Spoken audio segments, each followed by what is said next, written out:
What's up, friends? This is Manni, and welcome to a huge list of changes coming to the PTU for Star Citizen. We have all of the ship PDCs being changed, which affects the Polaris, the Idris, the Phoenix, the Reclaimer, and the 890, if I haven't forgotten one, minus 50% damage output.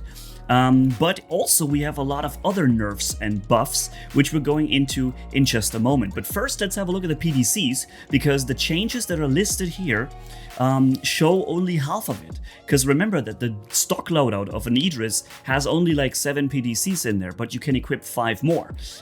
So the changes in DPS is actually higher than it shows here when you equip all the PDCs. So previously it was 130 DPS per point defense, and after the update it will be half as much, 65 DPS per point defense. Okay, so you're losing from about 17,800 DPS to 17,000, so you're losing around 700 DPS here. Okay, so that is one major change. But let me just quickly go into the rest of them, because I already listed the most important ones for you here. The first one with a bit of a question mark, because the arrow is shown here with massive nerfs to its mobility. However, if we go to the list of changes and type in arrow, we get to the first one that only lists the component mass being changed, which goes across all the other ships as well. However, if we scroll down further to the next mention of the arrow, then we see both of the blades that you can get for the arrow being changed drastically in their angular scale, positive and negative. Both of the blades. However, in between sits the regular arrow anvil flight controller, listing the same changes. So a positive angular scale of minus 23% on the x-axis, and also on the negative minus 23%.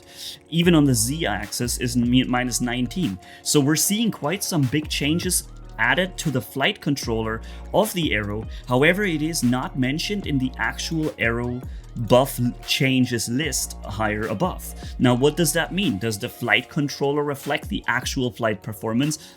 Or I don't know. So if you know something about this, let me know down in the comments, because I'm assuming this actually does mean that the mobility of the arrow is being changed, even though maybe it just was forgotten to list it here in the list. But that was the first thing that I came across. If we take a look at the rest of the changes, you see basically just component mass being adjusted across the board. Some designations or a lot of designations being changed. The Aegis Hammerhead is no longer a corvette, it's a heavy gunship now.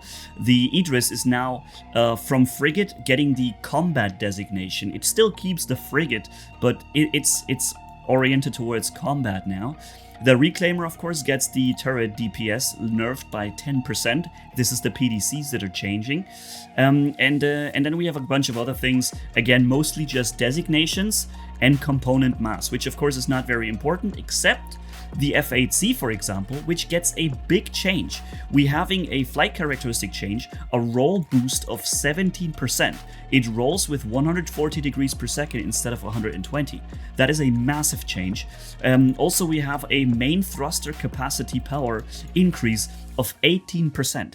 And that's something about what I like about Star Citizen, is that things are realistic. So you give more performance to the main thruster, but that also increases the fuel consumption of that thruster. So we're getting the same 18% fuel consumption increase on the thruster. It's not really any big change, but this here is. So more boost to the main thruster and more roll speed.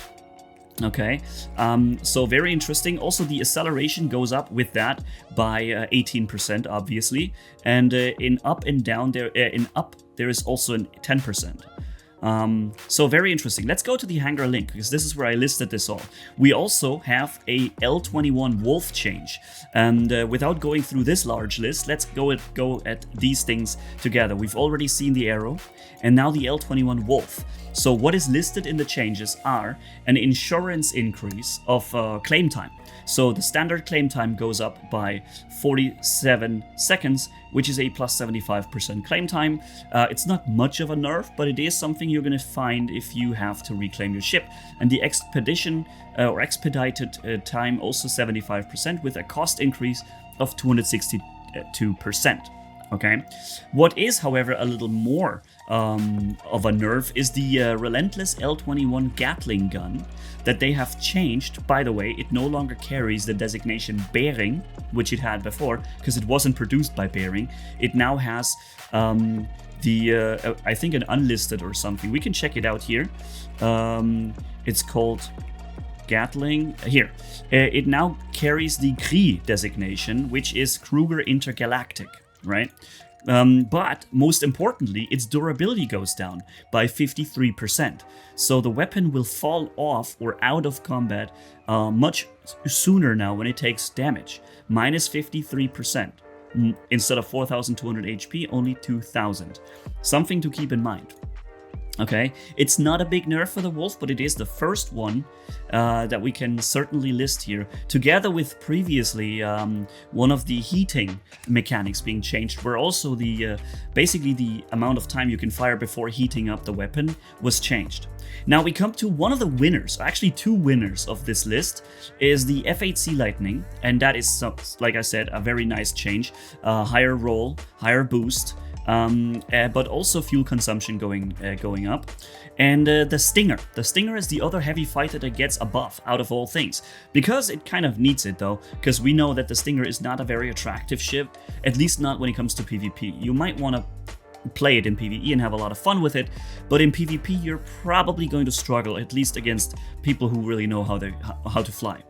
We get a vital part body increase of HP in 4%, but more importantly, we get the left and right wings getting a 31% increase in HP. I've noticed that they fall off relatively quickly.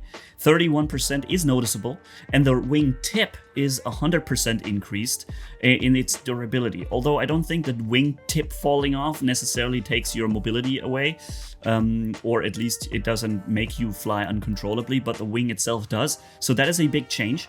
We also get a nerf to its main thrust power of minus 11%. And the retro thrusters minus 10%, which is also for maneuvering minus 11%, which is weird because this thing already struggles with its movement and mobility, but it gets even worse now. Of course, that means in turn we have a more efficient fuel consumption, but this is a nerf, okay, for its mobility, which is hard to believe because it's already really immobile compared to some of the other ships. And then we have, like I said, Idris, Polaris, Phoenix, Reclaimer, and 890 being affected by the 50% nerf of the PDCs. Okay, what else is there? We have the Gen 2 plasma cannon being added, which I believe is referring to the Stinger, but I'm not sure why. They say it's added. Does that mean maybe you can buy it now in the store? But you can only mount it to the Stinger, I'm assuming. Although, I guess maybe it's worth trying if you can replace the Gen 1 plasma cannon on Scythe, Glaive, yeah, on them, maybe, and no, the Blade doesn't have it, but Scythe and Glaive, I believe, have them. Maybe you can change them into the Gen 2. Something to try. I don't know, let's go into the PTU version here and go into the Glaive and see if we can change the weapons here now. No, we cannot. It is still fixed, but it doesn't mean it has to be correct. Sometimes the DPS calc is not up to date on something that has just been changed this recently, right? So still something to keep in mind. If we go to the Glaive, I'm assuming we're gonna have the same locked weapons, yeah. But the Wrath Cannon could possibly be here updated, I think. All right, and the rest is also very important for you to know is missiles receive a nerf in their HP, including size 1, size 2, size 3. So size 1, 2, and 3 receive a 50% HP nerf. No, even size 4 get 50% less HP. Remember that they travel relatively fast, so you don't have a lot of time to shoot them down. But now, with PDCs getting nerfed, right? the missiles have to be nerfed as well. Because the PDCs were not nerfed to be less effective against missiles. They were nerfed to be less effective against player fighters, so that you can't sit so comfortably in your Idris as a 1 or 2 person team and just be safe from any fighter, right? If you're outnumbered and your turrets aren't occupied, you should have a bit of a problem when a bunch of fighters are attacking you, or at least it should be a little more of a problem than before. So they nerfed the PDCs, but that for fighter defense, right? So that it's less effective against that. However, since the PDCs are really meant for the rocket or missile defense, they also had to change the HP of the missiles. And that's why we're seeing across the board a 50% nerf to all missiles, except torpedoes. They get a 33% nerf. So in turn, that means PDCs are going to be a lot less efficient versus torpedoes now, as compared to before, okay? They will remain the same efficient versus missiles.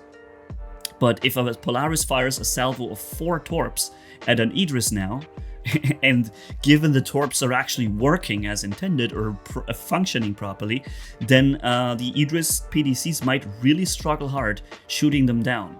Okay, so something to keep in mind and to test. Yeah, and size 4 also for 50%, size 5 even 50%, and I believe the size 5, are they already considered a torpedo? I think they might be. I'm not sure.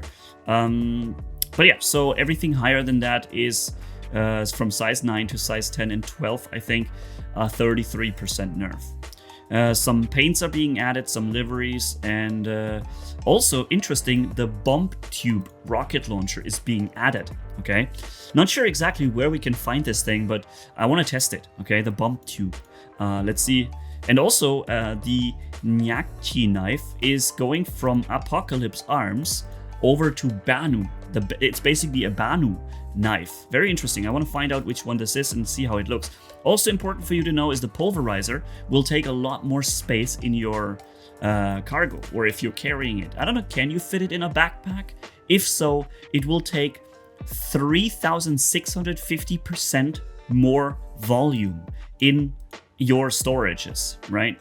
On your back, I believe this could mean that you are now much slower when you walk around with it. Something to test, because it's basically heavier now and takes more room. And as that, it could make you slower as a person, because so far the pulverizer hasn't made you as slow as, for example, the Fresnel LMG made you, right? So maybe they're adjusting this as well, but definitely what it means is it takes more storage space when you, when you put it into a locker, perhaps into a backpack, although I'm not sure if it even fits into any backpacks at this point. But yeah, so the rest is marginal things like component mass increase, nothing really fancy that you must know, but these things are the must-knows, and the Stinger is kind of a winner and loser at the same time, more HP but less maneuverability, and the F8C Lightning definitely being the bigger winner here, getting more mobility, which it definitely needs. Same as the Stinger though. And about the arrow, if you know, please let me know. If you have tested this is something I would probably go and log into for testing now.